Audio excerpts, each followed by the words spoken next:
Welcome to Reflect Reads, where we bring you audiobooks on the go, anywhere and anytime. At Reflect Reads, we get straight to the point by summarizing each book with clear and concise insights, paired with real-life case studies to help you connect the lessons to your own experiences. Whether you're commuting, working out, or just relaxing, we've got the perfect book summaries to keep you inspired. If you find value in our audiobooks, don't forget to subscribe. Your support helps our channel grow, allowing us to serve you even better with more quality content. Today we are summarizing Atomic Habits by James Clear. This book focuses on the idea that real change comes not from massive efforts, but from making tiny improvements consistently.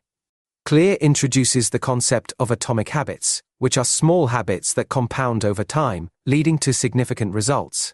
He argues that many people fail at changing their habits because they focus too much on the goals they want to achieve and not enough on the systems they use to reach those goals.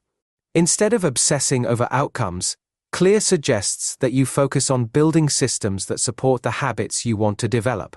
The underlying message of the book is, if you can get 1% better every day, the compound effect of those improvements will lead to significant transformation over time. The idea isn't to seek perfection or instant results, but to consistently improve bit by bit.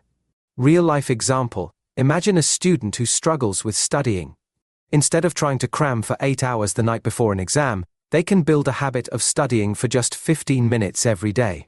Over time, that small, consistent effort will compound into better understanding and higher grades. The key is consistency, not intensity. Point 1. Why small habits make a big difference. Clear explains that habits are the compound interest of self-improvement. Just like money multiplies through compound interest, the effects of your habits multiply as you repeat them. If you focus on getting 1% better each day, those small changes accumulate. The danger, however, lies in the opposite direction. If you let bad habits slide, they also compound, leading to negative outcomes over time. He uses the analogy of an airplane traveling from Los Angeles to New York. If the pilot adjusts the plane's course by just 3.5 degrees, the plane will end up in Washington, D.C., instead of New York. This small change, barely noticeable at the beginning, creates a huge difference in the final destination. Similarly, small, seemingly insignificant changes in your habits can lead to vastly different results over time. Clear emphasizes that results are often delayed. When you first start forming a new habit, you may not see any progress for weeks or even months. This is known as the plateau of latent potential. Many people give up during this phase because they aren't seeing the results they want. But the key to success is sticking with it long enough to push through this plateau and experience the compound benefits of your habits. Real-life example: imagine someone trying to lose weight. At first, they may feel discouraged because, despite exercising and eating better, the number on the scale doesn't change much. But over time, as they consistently make healthy choices, they'll start to notice weight loss. The progress might be invisible at first, but the results will eventually show up if they stick to the plan. Point 2. How habits are formed. Clear outlines the habit loop, which consists of 4 stages: cue, craving, response, and reward. Understanding this loop is essential for creating new habits and breaking bad ones. 1. Cue. This triggers your brain to initiate a behavior. It could be something as simple as the time of day, your environment, or a specific situation. 2. Craving. This is the desire for a change in state. Your brain associates the cue with a craving to take action. 3. Response. This is the actual habit or behavior. The easier the response is, the more likely you are to follow through with it. 4. Reward. This is the satisfaction or relief that comes after completing the habit. Rewards reinforce the behavior, making you more likely to repeat it in the future. Clear stresses that cravings are what drive our habits. Without cravings, there is no motivation to act.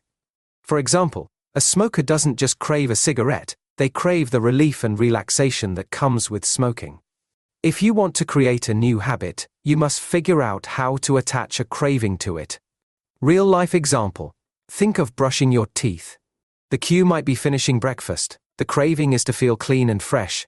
The response is brushing your teeth, And the reward is that minty fresh feeling that makes you ready to start your day. Without the reward, you wouldn't be motivated to brush your teeth daily. Point 3. Make it obvious. The first law of behavior change is to make your habits obvious. If you want to adopt a new habit, you need to increase the visibility of cues that trigger the habit. Often, we rely on environmental cues to remind us to perform certain behaviors. For example, seeing a pen and notebook might remind you to write, or seeing running shoes might remind you to go for a jog. Clear suggests that you can manipulate your environment to support good habits and minimize bad ones. One way to do this is through habit stacking, which involves linking a new habit to an existing one. For example, if you already have a habit of drinking coffee every morning, you can stack a new habit like reading for 10 minutes right after finishing your coffee. Another strategy is implementation intentions, where you create a plan that specifies when and where you will perform the habit. Research shows that people who make a concrete plan are more likely to follow through. Real-life example, Anne Thorndike, a doctor in Boston, wanted to improve the eating habits of the staff and visitors at her hospital. She placed water bottles next to the cash register in the cafeteria, making them more visible than sugary drinks. Over time, sales of water increased, while soda sales decreased. This simple change in the environment made it easier for people to make healthier choices. If you want to exercise more, leave your workout clothes out the night before. If you want to read more, leave a book on your pillow so it's the last thing you see before bed. Point 4. Make it attractive. Clear explains that the more attractive a habit is, the more likely you are to do it. Humans are wired to seek pleasure and avoid pain, so if you can make a habit pleasurable, you'll be more motivated to stick with it. He introduces the concept of temptation bundling, where you pair an activity you want to do with an activity you need to do. For example, if you love watching Netflix but struggle to work out, you can combine the two by only allowing yourself to watch Netflix while you're on the treadmill. This makes the workout more attractive because it's bundled with something you enjoy. Real-life example, an engineering student from Ireland, Ronan Byrne, hacked his exercise bike so that it only played Netflix if he maintained a certain speed.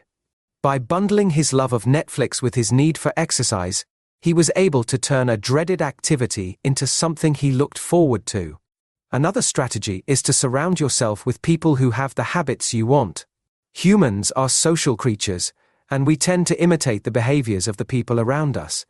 If your friends are all into fitness, you're more likely to adopt a workout routine.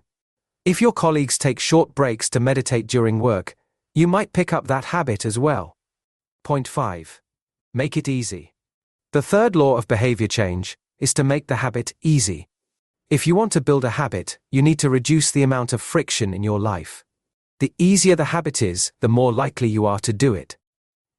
Clear explains that humans are wired to conserve energy, so we naturally gravitate toward behaviors that are simple and effortless. He introduces the 2-minute rule, which suggests that when you start a new habit, it should take less than 2 minutes. For example, instead of committing to reading for an hour every day, start by reading just 1 page. Once you've started, you'll often find it easier to keep going.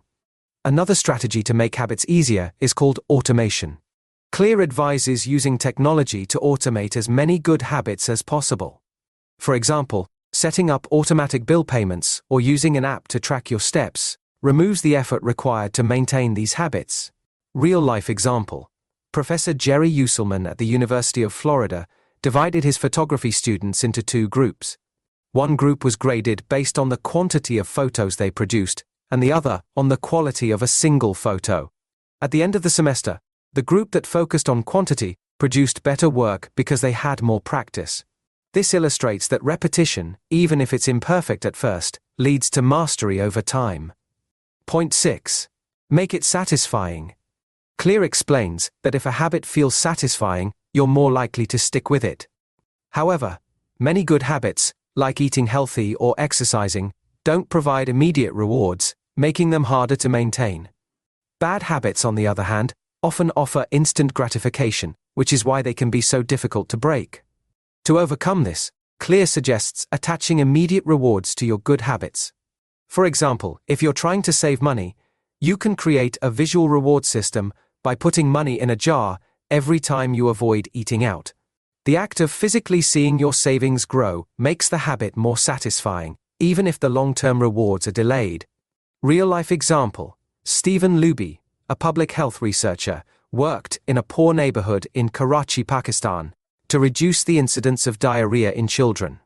He partnered with Procter & Gamble to provide high-quality soap that lathered well and smelled pleasant. This made hand-washing a more satisfying experience, leading to a dramatic improvement in hygiene and a 52% reduction in diarrhea cases. Another strategy is to use habit tracking.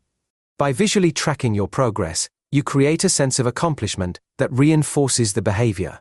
Many people find that simply crossing off days on a calendar after completing a habit is enough to keep them motivated. Point 7. The importance of habit tracking. Tracking your habits provides immediate feedback and motivation to continue. Humans are naturally drawn to visual progress. When you can see how far you've come, it motivates you to keep going. Habit tracking can be as simple as marking an X on a calendar for every day you complete your habit. Over time, the visual streak builds momentum. Clear points out that many people, from Benjamin Franklin to modern-day entrepreneurs, have used habit tracking to stay on course. Franklin carried a notebook in which he tracked his adherence to 13 personal virtues, marking down each time he followed his desired behaviors. Real-life example: Brian Harris, an entrepreneur, wanted to lose weight and stay accountable. He created a habit contract with his wife and personal trainer, agreeing to pay a financial penalty if he didn't meet his goals.